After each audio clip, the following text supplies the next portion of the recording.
In this video on the 2001 Chevy Tahoe engine swap, I've got the new crate engine prepped and ready to go and ready to be put back into the Tahoe behind me, or over there.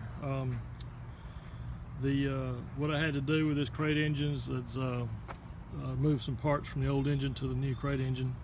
I had to put this valve cover, that valve cover, and then on the back I transferred the oil, this oil pressure switch, and or oil sending unit, whatever it is, the cam position sensor, and also these steam vent plugs here and here had to be swapped over.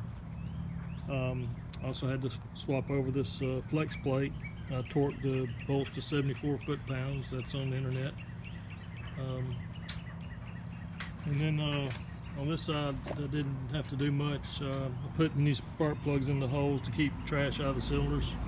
I put duct tape over all the openings in the engine. That's the exhaust openings. I've got duct tape over the, I think that's a PCV grommet. I've got duct tape over the fresh air inlet for the PCV, and then this is the oil filler neck. Got duct tape over that. Again, duct tape on this side on the exhaust. Spark plug wire, or spark plugs in the spark plug holes. On this side, the crankshaft position sensor goes here. I got one on order, so I'm leaving that plug in. The oil dipstick goes here. I'm going to put that in after the engine is installed. This down here is your oil level unit, sending unit, and I'm not going to put, I have it, but I'm not going to put it back in until after the engine installed. Just keep from getting it damaged. And I think that's about it as far as prepping the motor. I've got the knock sensor ports sealed off with duct tape. This tape here on both sides of these were factory. That's what the engine builder put on to keep trash out of the cylinders. So all this sealed up from dust and ready to go back in. I didn't have a closed-in wrench. It takes a 1 1/16 wrench. I had to use a crescent wrench, so I'm going to get a wrench and tighten that up a little more.